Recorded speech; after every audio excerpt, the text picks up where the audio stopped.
Hello viewers, কেমন আছেন আপনারা সবাই? লেটস টক অ্যাবাউট চ্যানেলে আপনাদের প্রত্যেককে অনেক অনেক ওয়েলকাম। আজকে আমি আপনাদের সাথে শেয়ার করব শীতের শুরু থেকেই মানে শীতকাল আসার শুরু থেকেই আমরা কিভাবে বাচ্চাদের যত্ন নেওয়া শুরু করব সেই সম্পর্কে বেশ কিছু ইনফরমেশন, যাতে আমরা সিজন চেঞ্জের এই সময় থেকেই বাচ্চাদেরকে সুস্থ রাখতে পারি। তো চলুন উইদাউট এনি ফার্দার ডিলে আজকে ভিডিওটা স্টার্ট করি।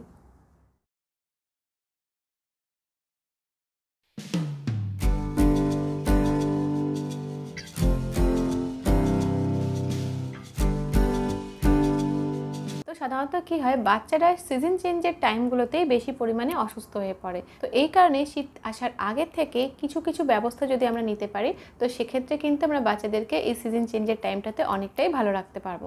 আপনাদের সাথে আমি একটা একটা করে শেয়ার করছি যে বাচ্চাদের যত্ন নেওয়ার ক্ষেত্রে এই টাইমগুলোতে আমরা পরপর কী কী করতে পারি। নাম্বার 1 যেটা মনে রাখবেন সেটা হচ্ছে, আপনি সারা বছর ধরে বাচ্চাকে যেরকম জলে স্নান করান না কেন, গরমকালে নর্মাল জলে যদি বাচ্চাকে স্নান করে থাকেন, শীতকাল আসার আগের থেকে এই টাইম থেকে কিন্তু বাচ্চাকে অবশ্যই যখন স্নান করাবেন তার আগে হালকা জলটাকে গরম করে নেবেন, তারপর বাচ্চাকে সেই জলে স্নান করাবেন। 2 নাম্বার যেটা মনে রাখবেন সেটা হচ্ছে, এই সময় থেকে দেখবেন মানে একদম মাঝরাত থেকে শুরু করে ভোরবেলা বা একদম সকালবেলার দিকটাতে এই সময়টা কিন্তু টেম্পারেচারটা অনেকটাই কমে যায়।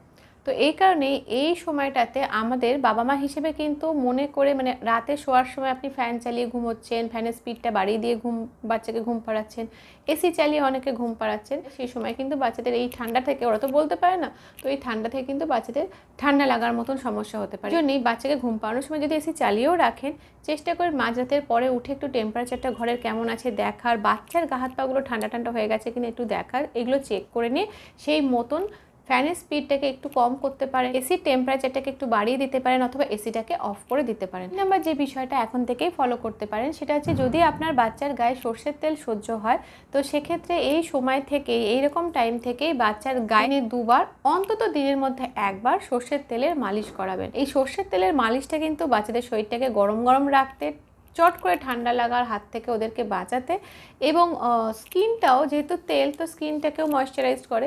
এই কারণে কিন্তু এই সময় থেকেই যদি বাচ্চাদেরকে ঠান্ডা লাগার হাত থেকে আমরা বাঁচাতে চাই, তো সেক্ষেত্রে সর্ষের তেল যদি বাচ্চার গায়ে সহ্য হয়, বাচ্চার গায়ে কিন্তু সর্ষের তেলের মালিশ করাতে পারেন এর মধ্যে একবার। যদি বাচ্চা নিউবর্ন হয় সেক্ষেত্রে কিন্তু বাচ্চার গায়ে সর্ষের তেলের মালিশ করাতে যাবেন না।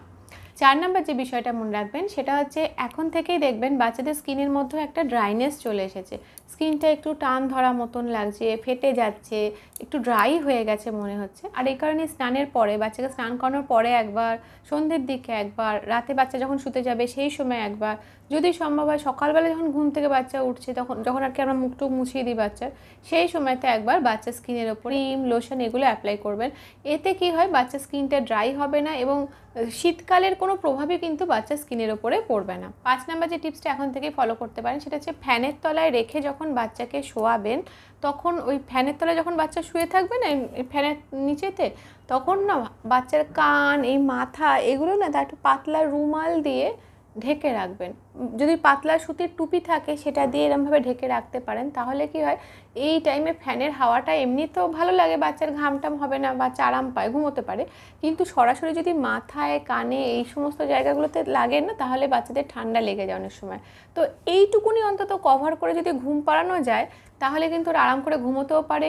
শুকনো কাশি, সাময়িক শুকনো কাশি অনেক সময় সরাসরি ফ্যানের তলায় শুলে হয়, সেই কাশিটাও হয় না, এবং ঠান্ডা লাগা, নাক দিয়ে জল পড়া এই সমস্যাগুলো পরবর্তীকালে মানে ঘুম থেকে ওঠার পর হয় না। হ্যাঁ, 6 নাম্বার যে ব্যাপারটা এখন থেকেই ফলো করবেন সেটা হচ্ছে, এই সময় যখন বাচ্চাকে জল খাওয়াবেন বা দুধ খাওয়াবেন, তখন চেষ্টা করবেন সেটাকে হালকা গরম করে নিয়ে তারপর বাচ্চাকে খাওয়াতে। বিশেষ করে এই টাইমটাতে, এই সিজন চেঞ্জের এই সময়টাতে, যখন শীত আসছে এরকম সময়টাতে, যখন সকালবেলা বাচ্চাকে ঘুম থেকে তোলার পর জল খাবেন, সেটাকে হালকা গরম করে নেবেন, খুব বেশি গরম না, হালকা গরম করে নিয়ে তারপর বাচ্চাকে খাওয়াবেন। এতে বাচ্চাদের খাবার হজমও ভালোভাবে হবে, পটির প্রেশারও ভালো আসবে। সবথেকে বড় কথা হচ্ছে, হালকা গরম জলটা যখন গলার এখান দিয়ে পাস করে ওদের আরামও লাগে, এবং এইরকম হালকা গরম জল খেলে সকালবেলার দিকটা সাময়িক যে শুকনো কাশির ব্যাপারটা থাকে সেটা হয় না। 7 নাম্বার যেটা ফলো করতে পারেন এই সময়ের জন্য, মানে শীতকাল আসছে সিজন চেঞ্জ হচ্ছে এইরকম টাইমে, দেখুন শুনতে খারাপ লাগলেও যে সমস্ত বাচ্চাদের একটু ঠান্ডা লাগার ধাত থাকে, বা ধরুন যাদের একটু চট করে ঠান্ডা লেগে যায়, তাদের ক্ষেত্রে দেখবেন আমাদের সবসময় মনে হয় কি, যে ওদের সুস্থ থাকাটা ওটাই আগে প্রায়োরিটি পায়, তাই না?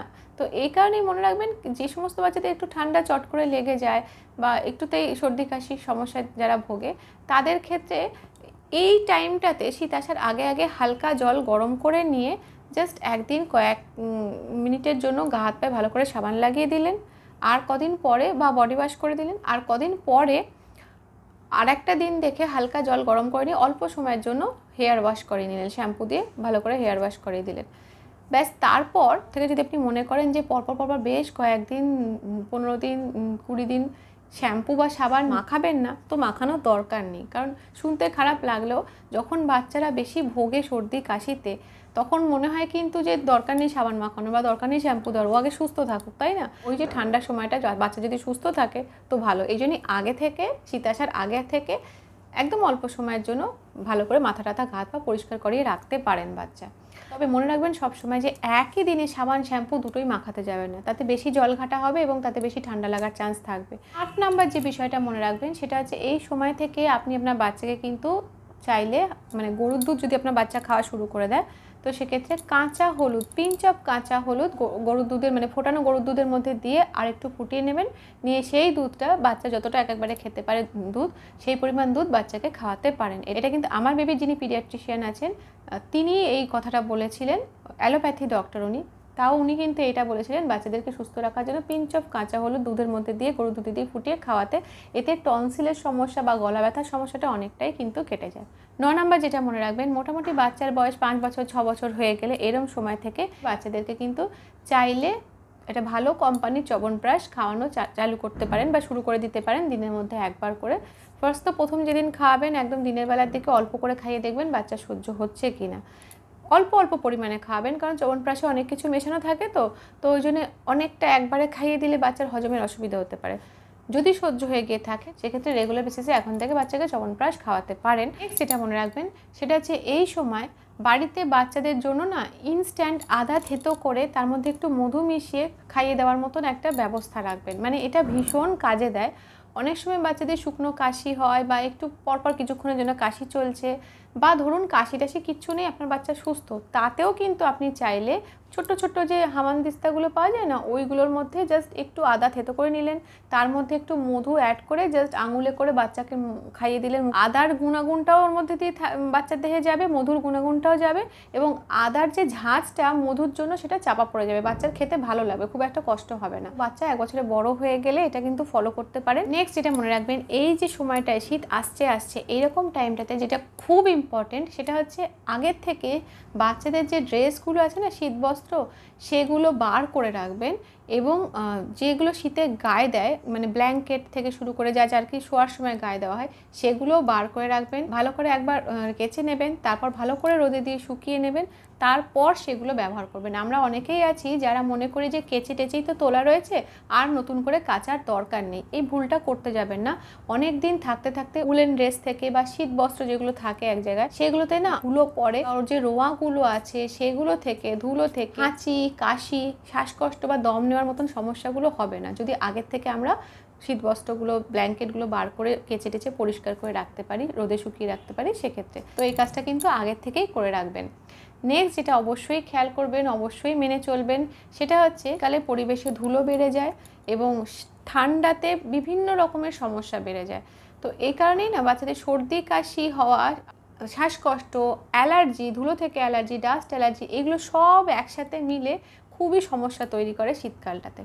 এই কারণেই আগের থেকে আমাদের বেশ কিছু সতর্কতা মেনে চলা উচিত। এই কারণে ডক্টরের সাথে দেখা করে একদিন খুবই গুরুত্বপূর্ণ কয়েকটা বিষয় একটু জেনে নেবেন। তার মধ্যে একটা তো আপনাদের সাথে বারবার আগেও শেয়ার করেছি, সেটা হচ্ছে এই সময় বাচ্চাদেরকে কোনো ভ্যাকসিন দেওয়া উচিত কি না, ইনফ্লুয়েঞ্জা বা নিউমোনিয়ার, সেই ব্যাপারটা জেনে নিলেন, এটা আগেও আপনাদেরকে বলেছি।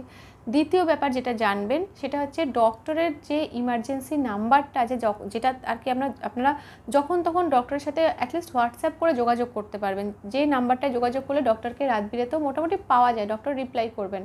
তো সেই রকম একটা নাম্বার ডক্টরের কাছ থেকে নিয়ে রাখবেন। এছাড়া কি জেনে রাখবেন, প্রাথমিক অবস্থায় বাচ্চার সর্দি কাশি হলে নাকের ড্রপ দিয়ে সেরে যায় অনেক সময়। সেরকম একটা নাকের ড্রপের নাম জেনে রাখতে পারেন, এবং কয়েকটা ইমার্জেন্সি ওষুধের নাম, তার পরিমাণটা জেনে রাখবেন, যাতে অ্যাটলিস্ট রাতের বেলা কোনো সমস্যা হলে সেই রাতটুকুনি কাটানো যেতে পারে। তারপরে ডক্টরের সাথে সকালবেলা গিয়ে যোগাযোগ করলেন, ঠিক আছে? তো এইরকম কিছু টিপস কিন্তু এই শীতকাল আসার আগের থেকেই, সিজন চেঞ্জের এই সময় থেকেই আমাদের ফলো করা উচিত, যাতে আমরা বাচ্চাদেরকে সুস্থ রাখতে পারি। তো আজকের ভিডিওটা এই পর্যন্তই থাকলো। যদি আপনাদের ভিডিওটা ভালো লেগে থাকে তাহলে একটা লাইক করবেন, শেয়ার করবেন, সাবস্ক্রাইব করবেন আমাদের চ্যানেলটা। আমাদের চ্যানেলের সঙ্গে অবশ্যই অ্যাটাচ থাকবেন। Thank you.